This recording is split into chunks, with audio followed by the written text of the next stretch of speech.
إن الحمد لله نحمده ونستعينه ونستغفره ونعوذ بالله من شرور أنفسنا وسيئات أعمالنا من يهده الله فلا مضل له ومن يضلل فلا هادي له أشهد أن لا إله إلا الله وحده لا شريك له وأشهد أن محمدا عبده ورسوله يا أيها الذين آمنوا اتقوا الله حق تقاته ولا تموتن إلا وأنتم مسلمون يا أيها الناس اتقوا ربكم الذي خلقكم من نفس واحدة وخلق منها زوجها وبث منهما رجالا كثيرا ونساء واتقوا الله الذي تساءلون به والأرحام إن الله كان عليكم رقيبا يا أيها الذين آمنوا اتقوا الله وقولوا قولا سديدا يصلح لكم أعمالكم ويغفر لكم ذنوبكم ومن يطع الله ورسوله فقد فاز فوزا عظيما أما بعد فإن خير الحديث كتاب الله وخير الهدي هدي محمد صلى الله عليه وسلم وشر الأمور محدثاتها وكل محدثة بدعة وكل بدعة ضلالة وكل ضلالة في النار۔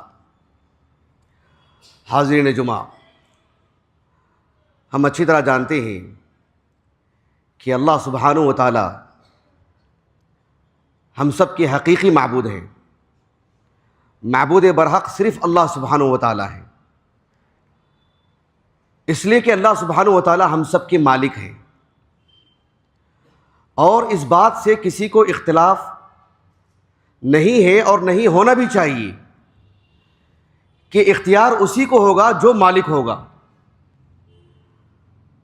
اللہ سبحانہ و تعالی ہم سب کے مالک ہیں، تو اختیار صرف اللہ رب العالمین کو، تو معبود برحق بھی صرف اللہ سبحانہ و تعالی۔ جس دور میں ہم جی رہے ہیں، دنیا بھر میں حکومت چلانے کا جو طریقہ ہے وہ جمہوریت ہے۔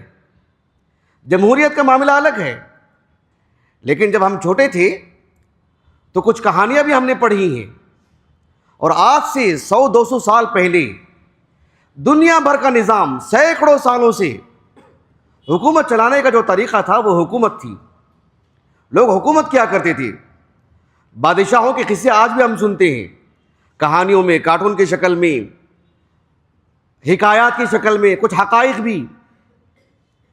اسی لیے ہم دیکھتے ہیں کہ اگر مالک کا تصور لانا ہو تو ہم کسی بادشاہ کی مثال دیتے ہیں کہ دیکھو بادشاہ کی جو فرمان روائی ہوتی ہے، اختیارات اسی کو ہیں، وہ جو چاہے گا حکم دے گا، جس کو چاہے گا قتل کر دے گا، جس کو چاہے گا نواز دے گا، جس کو چاہے گا قریب کرے گا۔ تو پھر اس کو خوش کرنے کے طریقے بھی سیکھنے پڑتے تھے، اس کو غصہ نہیں دلایا جا سکتا، طرح طرح کی باتیں۔ لیکن آج جس دور میں ہم جی رہے ہیں، آج اس دور میں مالک بننا بہت آسان ہے، ہر کوئی مالک بن سکتا ہے۔ اللہ سبحانہ و تعالیٰ نے، اللہ تعالیٰ ہم سب کے مالک ہیں، یہ سمجھانا، یہ بتانا آج کے اس دور میں اللہ رب العالمین نے بہت آسان کر دیا ہے۔ میری مراد کیا ہے، ہم جس دور میں جی رہے ہیں نا، یہ سوشل میڈیا کا دور ہے۔ ہر کسی کے ہاتھ میں فون ہے، مردوں کے، خواتین کے، اور بچوں کے ہاتھوں میں، کیا گاؤں کیا شہر، سب کے ہاتھوں میں فون ہے۔ اسمارٹ فون خرید لیں، اپنا ایک واٹس ایپ شروع کر لیں، اور پلک جھپکنے میں بھیڑ جمع ہو جائے گی، اور پھر مالک بننے کا شوق پورا کیا جا سکتا ہے۔ ہمارے اپنی شرطوں پر ہم کسی کو داخل کر سکتے ہیں اور کسی کو نکال سکتے ہیں۔ ہماری پسند کی پوسٹ آئے گی، اور جس کو ہم پسند نہیں کرتے ہم اس کو خارج کر سکتے ہیں۔ آج مالک بننا کتنا آسان ہو گیا ہے، ہر کوئی مالک بنا ہوا ہے۔ پہلے یہ بات کہی جاتی تھی کہ کسی مسجد کے، کسی مدرسے کے، یا کسی گاؤں گلی کے، کسی محلے کے، کسی ملک کے چند ایک لوگ تھے جو منصب دار تھے۔ آج منصب دار بننا، آج مالک بننا، اپنے اختیارات کو چلانا اور لوگوں پر اپنے شروط کو، اپنے شرائط کو حاوی کرنا اور اس کا پابند بنانا، نہ ماننے کی صورت میں اپنے گروپ سے نکال دینا، بہت آسان ہو چکا ہے، بہت آسان ہو چکا ہے۔ یہ بھی اللہ تعالیٰ کی ایک نعمت ہے، سمجھانے کے لیے کہ حقیقی معنوں میں اللہ رب العالمین مالک ہیں، اور اگر اس مالک کو راضی نہ کیا جائے، اس کے شرائط کے مطابق زندگی نہ گزاری جائے، اللہ سبحانہ و تعالیٰ جو کہتے ہیں، جیسے کہتے ہیں، جو کتاب اللہ نے نازل کی ہے اس کو نہ پڑھا جائے، تو یقیناً اس مالک کے اختیارات ہیں۔ ایسے میں واٹس ایپ کے جو ایڈمن ہوتے ہیں، میں خصوصی طور پر ان سے میں خطاب کر رہا ہوں، اور ایسے چند افراد نہیں، ہر گھر میں ایسے 2-3 افراد مل جائیں گے، طرح طرح کی جو تعلیم کے نام پر، کوئی گھریلو اور خاندان کے نام پر، کوئی اپنے اور شوق پورا کرنے کے لیے، کسی کے بھی واٹس ایپ گروپ ہوتے ہیں اس میں ایڈمن کی کتنی عادت ہوگی بتائیے. ہمارے ملک کے اگر شرح نکالیں, دنیا بھر کی شرح نکالیں, شاید 2-3% باقی رہ گئے ہوں گے بچوں کو چھوڑ کر جو کسی واٹس ایپ کے ایڈمن نہ ہو. ہر کوئی واٹس ایپ کا ایڈمن ہے. اس کا مطلب یہ ہوا کہ اللہ رب العالمین کے مالک ہونے کو سمجھنا نہایت آسان ہو چکا ہے. آپ ذرا غور کیجئے. آپ اللہ سبحانہ و تعالیٰ نے انسان کی جو زندگی بیان کی ہے, اس کے آغاز سے لے کر اس کے اختتام تک ہمارا اپنا کوئی ذاتی اختیار نہیں ہے. کبھی کس دور میں ہم آئیں گے, کس علاقے میں ہم پیدا ہوں گے, ہمارے ماں باپ کون ہوں گے, ہماری عمر کتنی ہوگی, ہر کسی کا مالک اللہ سبحانہ و تعالیٰ ہے. اللہ رب العالمین نے سورۃ الشورى کے اواخر میں بیان فرمایا للہ ملک السماوات والارض. آپ تمہید دیکھو, آپ سبحان اللہ, جو بات اللہ بیان کرنے جا رہے ہیں اللہ نے تمہید باتیں کہ للہ ملک السماوات والارض. لام جو ہے نا اختصاص کے لیے, تملیک کے لیے, زمین آسمان میں جو کچھ ہے سب اللہ کے لیے. اور ذرا غور کیجئے آپ, یخلق ما یشاء یہب لمن یشاء اناثا ویہب لمن یشاء الذکور ویزوجہم ذکرانا واناثا ویجعل من یشاء عقیما انہ علیم قدیر. سبحان اللہ. کیا کوئی انسان ایسی بات کہہ سکتا ہے؟ کیا کوئی فرمان روا ایسی بات کہہ سکتا ہے؟ کیا ماضی میں کسی بادشاہ نے یہ جرأت کی ہے کہ ہم جس کو چاہیں جو چاہے اولاد دیں گے؟ کسی کو چاہیں تو لڑکا دیں گے, کسی کو لڑکی دیں گے, کسی کو دونوں دیں گے, کسی کو اولاد سے محروم کریں گے.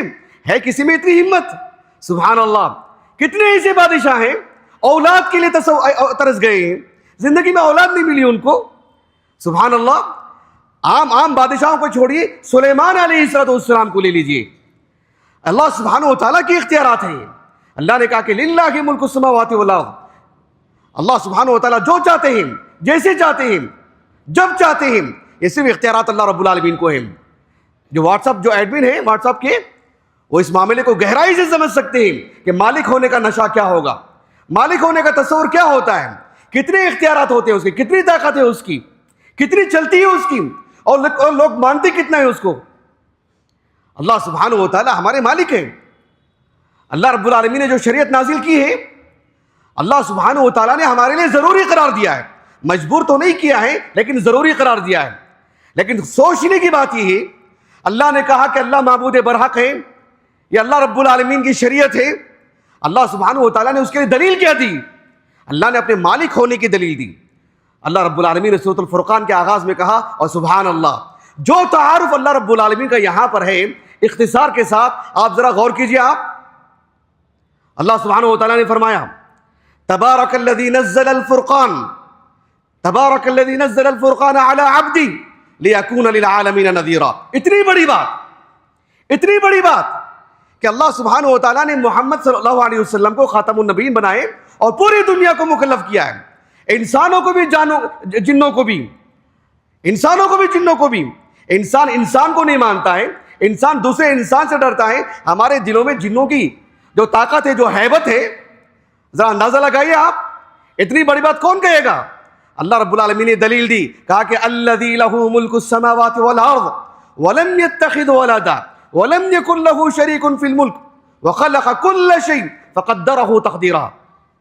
اور جو اللہ کے مقابل ہے, جن کو لوگوں نے معبود بنا کے رکھا ہے, اللہ نے ان کا ذوف کیسے بیان کیا. سبحان اللہ. اللہ تعالیٰ نے کہا کہ والذین اتخذوا من دونہ والذین اتخذوا من دونہ آلہہ لا یخلقون شیئا وهم یخلقون ولا یملکون لانفسہم ضرا ولا نفعا ولا یملکون موتا ولا حیاتا ولا نشورا. اتنا ذوف. سبحان اللہ. اللہ کے مقابل جو بھی معبود ہے, اللہ نے کہا کہ واتخذوا من دونہ آلہہ. کس کو معبود بنائے ہیں؟ کس کو معبود بنائے ہیں؟ وہ کسی کو پیدا کر سکتے ہیں؟ وہ خود پیدا کیے گئے ہیں. وہ نفع و نقصان کے مالک نہیں ہیں, نہ زندگی موت کے مالک ہیں. سبحان اللہ, سبحان اللہ.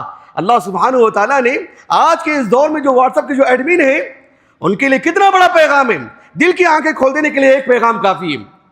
اللہ سبحانہ و تعالیٰ ہمارے مالک ہیں. کتنی بڑی بات اللہ رب العالمین نے بیان فرمائی.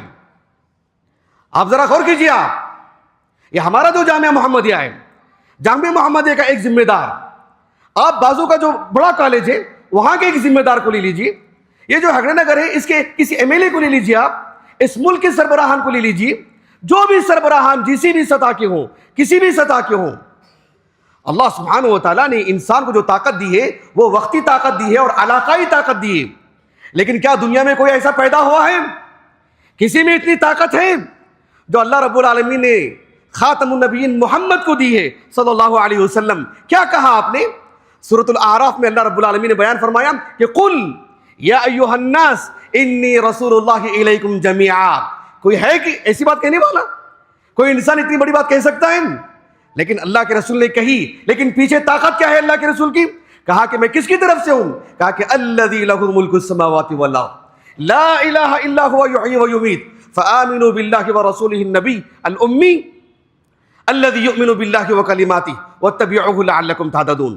اللہ کے رسول نے اتنی بڑی بات کہی کہ پوری دنیا کے لوگوں سے کہہ رہے کہ میری اتباع کرو, مجھے مانو. مجھے مانو گے تو تمہارے لیے خیریت ہے, مجھے نہیں مانیں گے تو تمہارے لیے ہلاکت ہے, تمہارے لیے کوئی اور راستہ نہیں نجات کا, مجھے ہی ماننا پڑے گا. سبحان اللہ, اتنی بڑی بات. لیکن یہ بات کہنے کے لیے اللہ کے رسول نے کہا مجھے جس ذات نبی بنایا ہے, کہا کہ الذی لہ ملک السماوات والارض, اللہ رب العالمین مالک ہے. یہ اختیار صرف اللہ سبحانہ و تعالیٰ کو ہے. آج بچہ اپنے مالک ہونے کا تصور اپنے اندر رکھا ہوا ہے. ہر کوئی, کسی کے جیب میں پیسے نہیں ہیں لیکن موبائل میں وہ مالک بنا ہوا ہے, وہ اور عالمی سطح کا مالک بنا ہوا ہے. ہر ملک کے کچھ لوگ اس کو مل جاتے ہیں. اپنا شوق پورا کرنے کے لیے پوری دنیا پہ راج کر رہا ہے ایک انسان. ہر کوئی راجہ بنا ہوا ہے. جیب میں 10 روپے نہیں ہے لیکن آج راجہ بن سکتے ہیں. اور راجہ بننے کا معاملہ کیا ہوگا؟ معاملہ یہ ہوگا کہ اللہ کے مالک ہونے کو سمجھے. یہ حقیقی مالک تو اللہ تعالیٰ ہے. میں جس کو چاہے نکال سکتا ہوں, جس کو چاہے داخل کر سکتا ہوں. میری مرضی کا پیغام جو ہے نشر ہوگا. میں جس کو پسند نہیں کروں گا وہ میں ہی نہیں, کوئی بھی گروپ میں دیکھ نہیں سکتا ہے. کتنی بڑی بات ہے یہ اللہ سبحانہ و تعالیٰ کے اختیارات کو سمجھنے کے لیے بہت ہی معاون چیز ہے.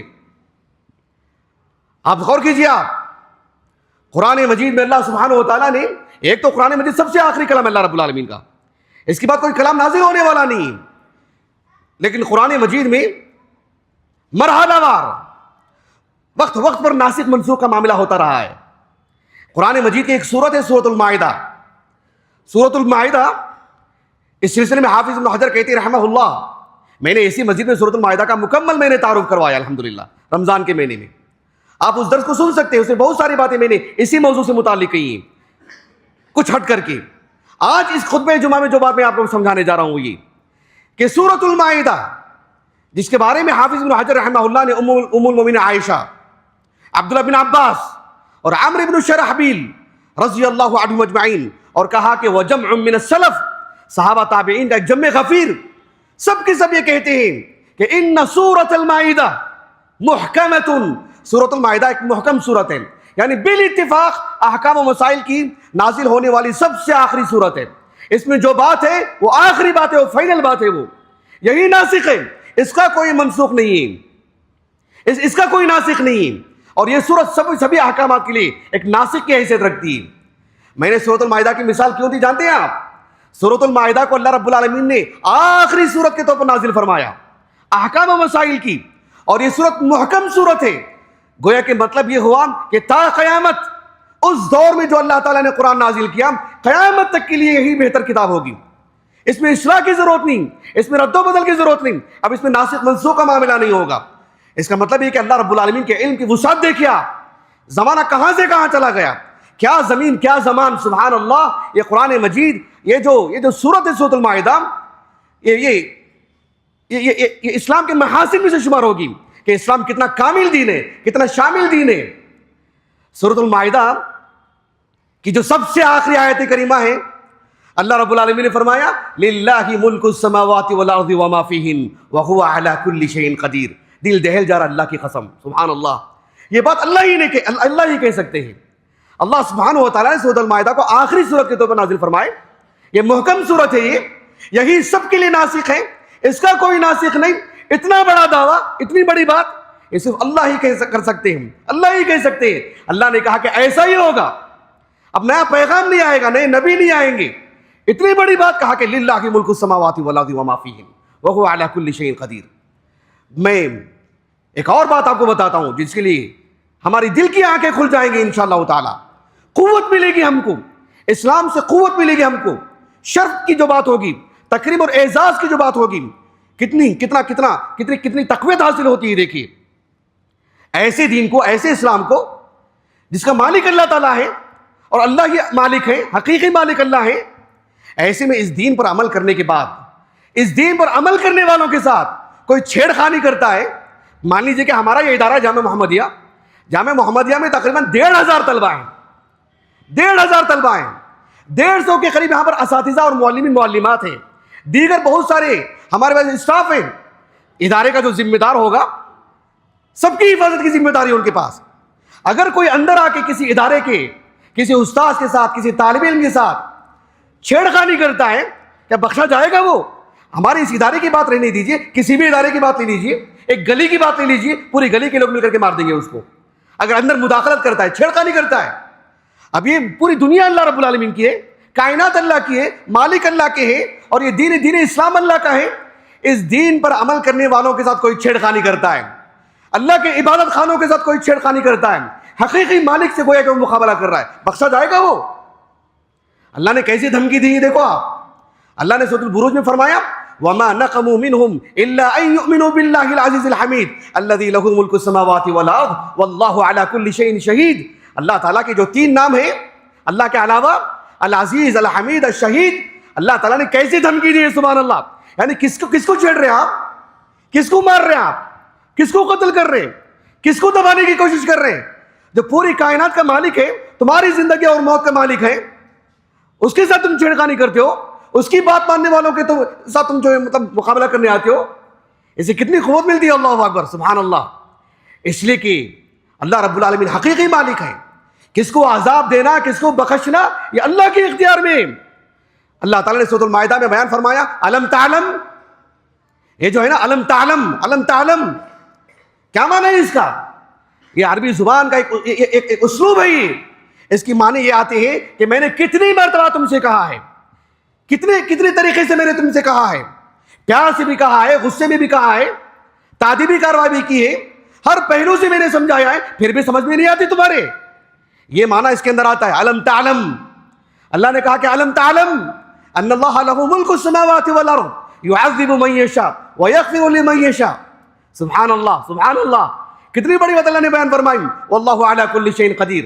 اللہ رب العالمین نے کہا ابھی بھی تمہارے دماغ میں بات نہیں آئی, ابھی بھی تم یہ بات نہیں سمجھ پا رہے ہو کہ زمین و آسمان کا مالک اللہ ہے. اللہ جس کو چاہتے عذاب دیتے, اللہ جس کو چاہتے نجات دیتے. یہ تمہاری اوقات نہیں ہے, یہ تم نہیں کر سکتے. یہ حقیقی مالک تو اللہ رب العالمین ہے. یہ کوئی واٹس ایپ گروپ نہیں ہے, دل میں آیا تو نکال دی, دل میں آیا تو داخل کر دی. اللہ سبحانہ و تعالیٰ نے جو آج نشہ ایک مالک بننے کا ہر فرد کو, مالدار ہو غریب ہو, کسی طور پر بھی ہر شخص آج مالک بنا ہوا ہے. ایسی میں اللہ تعالیٰ کے مالک ہونے کو نہیں سمجھے تو پھر کب سمجھیں گے؟ اور کون سا دور آئے گا بتائیے. اللہ سبحانہ و تعالیٰ نے کتنی بڑی بات بیان فرمائی. اللہ نے آج ہمیں شرف عطا کیا ہے, اللہ کا شکر ادا کرنا چاہیے. آج ہم اس کی عبادت کرتے ہیں جس نے ہم کو پیدا کیا ہے, جو ہمارا مالک ہے. اور آج ہم ایسے لوگوں کے درمیان زندگی گزار رہے ہیں جو اپنے مملوک کی عبادت کر رہے ہیں. وہ خود مالک ہے اور اپنے ماتحت کی عبادت کر رہے ہیں. اللہ رب العالمین نے بڑی دلچسپ بات بیان فرمائی, واقعتاً دلچسپ بات ہے سبحان اللہ. سورۃ الاعراف کافی طویل سورت ہے, اس میں موسیٰ علیہ السلام کا جو واقعہ ہے بہت ہی مفصل بیان کیا گیا ہے. موسیٰ علیہ السلام ہم جانتے ہیں کہ بنی اسرائیل زمانے سے, ایک عرصے دراز سے وہ فرعون کے استبداد کے شکار تھے. فرعون کے ہاں وہ مظلوم تھے. وہ اللہ نے ان کی آنکھوں کے سامنے نجات دی, فرعون کو غرق کر دیا گیا. موسیٰ علیہ السلام جب بنی اسرائیل کو لے کے جا رہے تھے, اللہ رب العالمین نے کہا سورۃ الاعراف میں وجاوزنا ببنی اسرائیل. موسیٰ علیہ السلام بنی اسرائیل کو لے کر کے جب ان کو نجات دے دی گئی فرعون سے لے کے جانے لگے تو اللہ تعالیٰ نے کہا فَأَتَوْا عَلَىٰ قَوْمٍ يَعْكُفُونَ عَلَىٰ أَصْنَامٍ. ذرا دھیان دیجیے, چھوٹی سی بات ہے, اگر یہ بات نکل جائے تو پھر جو میری ساری باتیں آپ کی سمجھ میں نہیں آئیں گی. اللہ سبحانہ و تعالیٰ مجھے اور آپ کو نیک سمجھ عطا فرمائے. بہت دقیق بات ہے. اللہ تعالیٰ نے کہا کہ وَجَاوَزْنَا بِبَنِي إِسْرَائِيلَ, اور جب اللہ تعالیٰ نے ان کو نجات دی, موسیٰ علیہ السلام لے کے جا رہے تھے تو اللہ نے کہا کہ فَأَتَوْا عَلَىٰ قَوْمٍ يَعْكُفُونَ عَلَىٰ أَصْنَامٍ. کہا کہ بنی اسرائیل کا ایک ایسی قوم سے گزر ہوا جو ایک صنم کی عبادت کر رہے تھے. لیکن اللہ رب العالمین نے کیا فرمایا؟ فَأَتَوْا عَلَىٰ قَوْمٍ يَعْكُفُونَ عَلَىٰ أَصْنَامٍ. عَلَىٰ أَصْنَامٍ لیکن اس کے آگے اللہ نے کہا یعکفون علی اصنام لہم، لہم کہا اللہ رب العالمین نے۔ اس آیت کریمہ کی تفسیر میں 8ویں صدی ہجری کے ایک عالم دین ہیں جن کا نام ہے ابو عبداللہ محمد بن عرفہ، 803 ہجری سے وفات ہے آپ کا۔ آپ کی جو تفسیری معلومات ہیں ابھی 4 جلدوں میں چھپ چکی ہیں۔ آپ نے کہا اللہ سبحانہ و تعالیٰ اگر ایسا کہتے فَأَتَوْا عَلَىٰ قَوْمٍ يَعْكُفُونَ عَلَىٰ أَصْنَامٍ تو بات پوری ہو جاتی۔ ایک صنم سے ان کا گزر ہوا، ایک قوم سے ان کا گزر ہوا جو قوم کے صنم کی عبادت کر رہے تھے، بات ہو گئی نا۔ لیکن اللہ نے کہا کہ فَأَتَوْا عَلَىٰ قَوْمٍ يَعْكُفُونَ عَلَىٰ أَصْنَامٍ لَهُمْ کہا اللہ رب العالمین نے۔ لہم کیوں کہا اللہ رب العالمین نے؟ یہ بتانے کے لیے کہ مالک کی عبادت کرنا چاہیے تھا۔ لہم یعنی یہ صنم ان کی ملکیت ہے، لام تملیک کے لیے کہا کہ ان کی ملکیت ہے، اپنی ملکیت کی عبادت کر رہے۔ ایک باپ ہے اپنے بچے کی مان رہا ہے، ایک مالک ہے ادارے کا، مسجد کا، ملک کا، اور ایک عام رعایا کی بات مان رہا ہے، جیسے چاہے ویسے کر رہا ہے، جیسے عام طور پر جمہوریت میں ہوتا ہے، نصر اللہ علیہ السلام، دنیا بھر کی بات ہے۔ اللہ سبحانہ و تعالیٰ نے کہا کہ فَأَتَوْا عَلَىٰ قَوْمٍ يَعْكُفُونَ عَلَىٰ أَصْنَامٍ، بات ہو گئی کہ انہوں نے صنم کی عبادت کی، لیکن اللہ نے کہا کہ لہم۔ ابن عرفہ رحمہ اللہ کہتے ہیں ایسا کیوں کہا اللہ رب العالمین نے؟ کہا کہ زیادت التشنیع وتنبیہ علی جہلہم وغوایتہم بما ہوا ملک لہم، کہا کہ اللہ سبحانہ و تعالیٰ نے یہ بتانا چاہتے ہیں کہ دیکھو کتنے نادان ہیں اور کتنے گئے گزرے ہیں اور کتنے گمراہ لوگ ہیں، اپنے مالک کی بات ماننے کے بجائے اپنے مملوک کی بات مان رہے، جو جن کو انہوں نے بنایا ہے اپنے ہاتھوں سے، اس کی بات مان رہے، اپنی ملکیت کی۔ نصر اللہ علیہ السلام، انسان دیکھے اللہ نے کتنی تکریم کی تھی اس کو، اور کتنا نیچے اتر چکا ہے، اور کہہ رہا کہ جو ہے اپنے ہاتھوں سے بنا کر کہتے کہ تو میرا مالک ہے، اب میں تیری بات مانتا ہوں، جبکہ وہ اس کا مالک ہے، اس نے بنایا ہے، اپنے اختیارات میں بنایا ہے، چھوٹا ہو بڑا ہو ٹیڑھا میڑھا ہو جیسے بھی ہو، اپنے ہاتھوں سے بنایا ہے، اور بنا کے کہتا کہ تو میرا معبود ہے۔ سبحان اللہ، جبکہ جس نے ہم کو بنایا ہے اللہ سبحانہ و تعالیٰ کی عبادت ہونی چاہیے۔ میں اپنی بات کو ختم کرتا ہوں، اور واقعتاً یہ ہمارے لیے نصیحت ہے، اور آج کے اس دور میں ہر کسی کے ہاتھ میں موبائل ہے، اور 5-5 6-6 10-10 گروپ کے ہم مالک بنے ہوئے ہیں، اور سینکڑوں لوگ ہمارے ماتحت ہیں، اور عالمی سطح پر ہمارا راج چل رہا ہے۔ ایسے میں اللہ کے مالک ہونے کو اگر ہم نہیں مانیں گے، نہیں سمجھیں گے، پھر تو اندازہ لگائیے کہ ہماری سزا میں بھی اضافہ ہو سکتا ہے۔ اللہ تعالیٰ نے ہمارے لیے دلائل جب زیادہ دیے ہیں، نہ ماننے کی صورت میں سزا بھی زیادہ ہو سکتی ہے۔ اللہ سبحانہ و تعالیٰ ہم سب کو ہمارے حقیقی مالک اللہ سبحانہ و تعالیٰ کی عبادت کرنے، اس کے دین کو ماننے، اس کے دین پہ قائم رہنے اور ثبات قدمی کا مظاہرہ کرنے کے اللہ میں سعادت نصیب فرمائے۔ وآخر دعوانا الحمدللہ رب العالمین۔